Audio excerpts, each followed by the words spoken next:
మా అంబాపురం రూరల్ అండి, మాది విజయవాడ అంబాపురం రూరల్.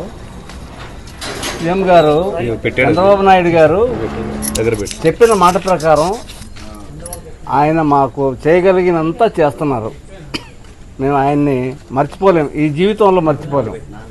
ఎందుకంటే ఏదైనా ఇంతకుముందు చేసిన వాళ్ళు ఉన్నారు నాయకులు, వాళ్ళ పేర్లు మనకు అనవసరం, చెప్పకూడదు వాళ్ళ పేర్లు.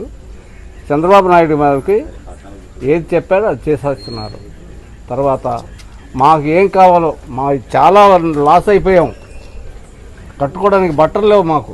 మా ఈ సందు కానీ అవతల సందు కానీ ఏదైనా సరే, అయినా సరే మాకు చేతనైనంత వాళ్ళు సహాయం చేయాలని మేము కోరుకుంటున్నాం.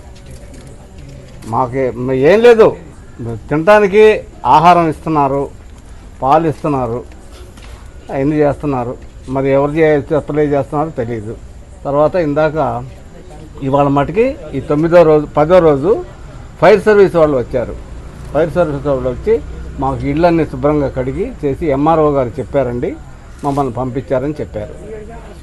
ఇదంతా కూడాను ఆయన కమాండింగ్ ద్వారానే, ముఖ్యమంత్రి గారి కమాండింగ్ ద్వారానే జరుగుతుందని అనుకుంటున్నాం మేము. అది ఎంతవరకు నిజమో మాకు తెలియదు. ఈ టైంలో ఆయన ఉండటం మాకు ఎంతో మంచిది. 100%. నేను ఎంతకాలం బతుకుతానో తెలీదు, నేను బతికినంతకాలం ఇదే చెప్తాను. నేను 100% ఆయన ఉండటమే కరెక్ట్. ముఖ్యమంత్రిగా చంద్రబాబు నాయుడు గారు ఉండటమే కరెక్టు. అది